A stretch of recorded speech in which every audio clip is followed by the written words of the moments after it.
Close your eyes. Imagine a vast, sun-baked landscape stretching endlessly before you. Golden deserts, rugged mountains, and winding roads carved through ancient lands. This is the Persian Empire, a realm so vast it touched 3 continents: Africa, Asia, and Europe.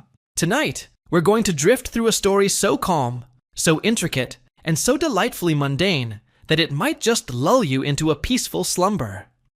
This is the tale of the postal system of the Achaemenid Persian Empire, a marvel of organization that carried messages across thousands of miles with nothing but horses, dusty roads, and sheer determination. Settle in, let your mind wander, and let's begin. Chapter 1. The Empire that spanned the world. The year is somewhere around 550 BCE, though no one in the Persian Empire is counting years quite like we do today.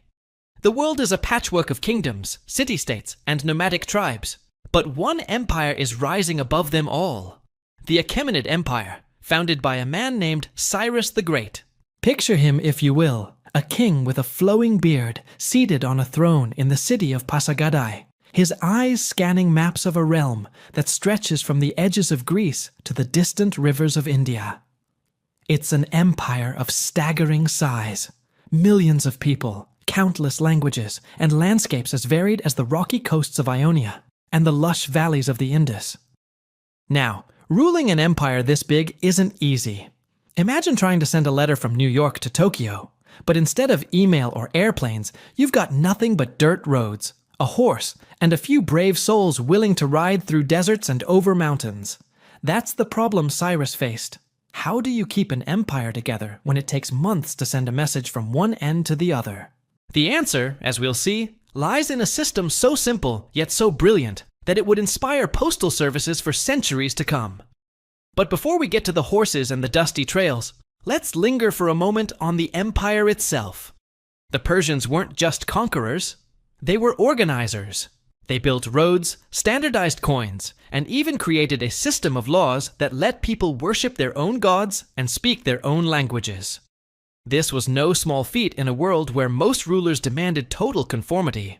The Persians, though, had a knack for making things work. Their empire was like a giant tapestry, woven from countless threads of cultures, languages, and traditions. And the postal system? That was the needle that stitched it all together. Chapter 2. The Royal Road and the Birth of Shapar Khane. Let's drift now to a particular road, one that would become legendary, the Royal Road. This wasn't just any road. It was a marvel of engineering, stretching over 1,600 miles from the city of Susa in modern-day Iran to Sardis in what is now western Turkey. Imagine a highway, not paved with asphalt, but packed with earth, winding through valleys, over hills and across rivers. It was built, or rather improved, by Darius the Great, the 3rd king of the Achaemenid Empire, who took Cyrus's vision and turned it into something extraordinary. Darius, with his sharp mind and endless ambition, saw the Royal Road as more than just a path for traders or armies. He saw it as the spine of his empire, a way to send messages, orders, and news at speeds that would make other rulers jealous. The Greek historian Herodotus, who was a bit of a gossip but also a keen observer, wrote about this road with a sense of awe. He said it would take a man on foot 3 months to walk from Susa to Sardis, about 2,600 kilometers. But the Persians? They could get a message across that distance in just 7 to 9 days. How? Well, that's where the postal system, known as Shapar Khane, comes in. Shapar Khane, the Persian term for courier house, was the heart of this system. Picture small stations, like rest stops, scattered along the Royal Road and other routes across the empire. These weren't grand palaces. They were practical, sturdy buildings, stocked with fresh horses, food, and water. Each station was spaced about a day's ride apart, roughly 20 miles, give or take, depending on the terrain. A courier, called a piradazish in Old Persian, would ride as fast as he could from one station to the next, hand off his message to a fresh rider with a fresh horse, and the process would repeat. It was like a relay race, but instead of a baton, they carried sealed messages written on animal skins or clay tablets. Now, let's pause to imagine one of these stations. It's dusk, and the air is cooling as the sun dips below the horizon. A rider gallops in, his horse lathered in sweat, dust clinging to his cloak.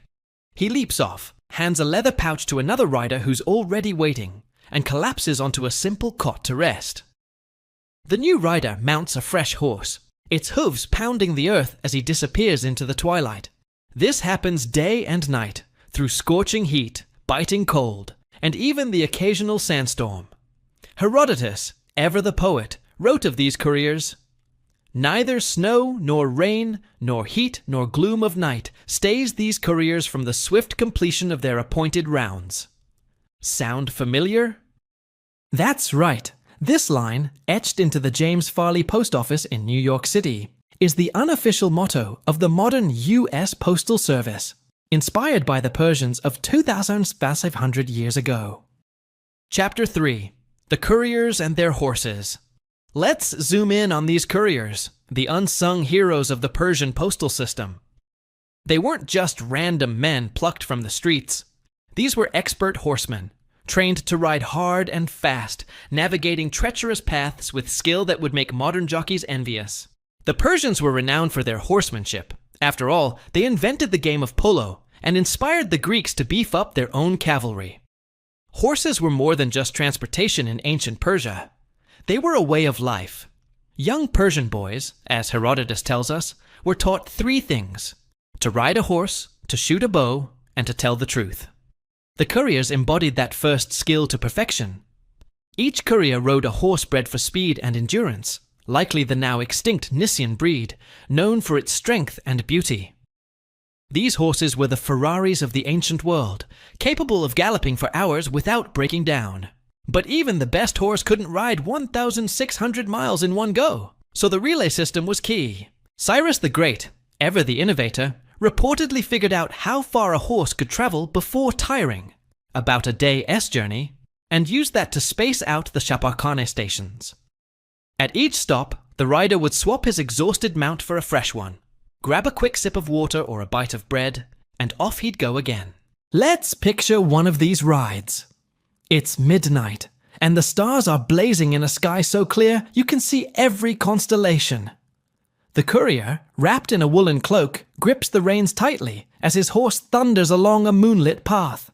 The message he carries is sealed in a leather pouch, written in Aramaic, the administrative language of the empire. Maybe it's a royal decree from Darius himself, ordering a new bridge to be built in Egypt.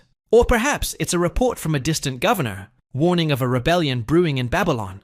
Whatever it is, the courier knows his job. Deliver it fast, deliver it safe, and don't stop for anything. The relay system wasn't just about speed, though. It was about reliability. Wars, bandits, and bad weather could disrupt the roads, but the couriers were trained to push through. They carried official correspondence in sealed bags, and some even escorted government officials to their posts. In a way, they were the glue that held the empire together, carrying not just messages, but the very authority of the king across deserts, mountains, and rivers. Chapter 4. The Messages Themselves. Now let's talk about what these couriers were carrying. The Persian postal system wasn't for everyone. This was an Atia service where a merchant in Susa could send a love letter to his sweetheart in Sardis.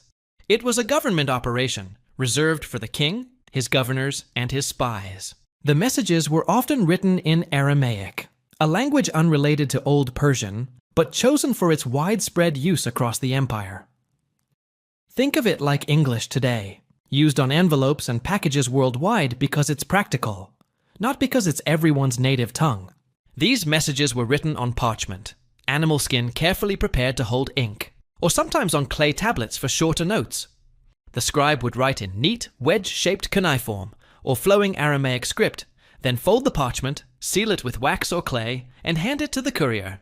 The seals were crucial. They ensured no one tampered with the message. Imagine a governor in Egypt receiving a sealed letter from Persepolis, the ceremonial capital. He breaks the seal, unrolls the parchment, and reads orders to send grain to a drought-stricken province. That letter might have traveled thousands of miles, passed through dozens of hands, yet arrived intact and on time. Some messages were urgent. Military orders, for example. The Persian Empire was vast, and rebellions could flare up anywhere from Greece to India. The postal system let commanders relay orders to troops stationed far away, ensuring the empire could respond quickly to threats. Other messages were more mundane: tax records, reports on crop yields, or instructions to repair a canal. But whether urgent or routine, every message relied on the same system: a rider, a horse, and a network of stations that never stopped moving. Let's linger on one of these messages for a moment. Picture a scribe in Persepolis, sitting in a shaded courtyard, the air heavy with the scent of cedar and myrrh. He dips his reed pen into a pot of ink, his fingers stained black from hours of writing. The tablet before him is etched with cuneiform, detailing the rations for a courier traveling to India. It's not glamorous work, but it's vital. Without these records, the Chaparkhane system would grind to a halt. The scribe finishes, hands the tablet to a waiting courier, and the relay begins again. Chapter 5. The Scale of the System. The Persian postal system wasn't just about the Royal Road, though that was its most famous artery. The empire was crisscrossed with roads, connecting cities like Babylon, Ecbatana, and Memphis in Egypt. At its height under Darius the Great, the empire stretched from the Balkans to the Indus Valley, covering millions of square miles. Tablets found in Persepolis, the ceremonial capital, show that messages were sent to and from places as far-flung as India and Ethiopia. The historian Ctesias even mentions the Greek city of Ephesus as part of the network. As one scholar, Pierre Briand, put it, the entire imperial territory was covered. This scale is hard to fathom. Imagine a letter starting in Susa, the administrative heart of the empire, and traveling all the way to the Greek coast in just a couple of weeks. Today, we'd send an email or hop on a plane. But back then, this was revolutionary. The Persians didn't just deliver messages, they shrank the world. They made it possible for a king in Persia to govern provinces thousands of miles away, all because a horse could carry a rider to the next station, and then the next, and the next. The system wasn't perfect, of course. Wars could block roads, and bandits were always a risk. Sometimes a horse might go lame, or a rider might get sick. But the Persians planned for this. They had backup horses, extra riders, and even spies embedded in the system to gather intelligence. The postal system wasn't just about delivering letters. It was about keeping the empire's eyes and ears open. Let's take a moment to imagine the empire at its peak. It's a bustling world of markets filled with spices from India, silks from China, and gold from Egypt. Caravans move slowly along the roads, but the couriers zip past, their horses kicking up clouds of dust. In every city, governors wait for news from the king, while scribes scribble reports to send back. The postal system is the empire's nervous system, carrying signals that keep it alive and responsive. Chapter 6. The Legacy of the Persian Postal System. As the centuries passed, the Achaemenid Empire fell to Alexander the Great, but the postal system lived on. The Seleucids, Parthians, and Sasanians all adopted versions of Chaparkhane, as did the Islamic caliphates that followed. The Romans, too, were inspired by the Persians, creating their own cursus publicus, a postal system that carried messages across their empire. Even the Mongols, centuries later, used a similar relay system to govern their vast territories.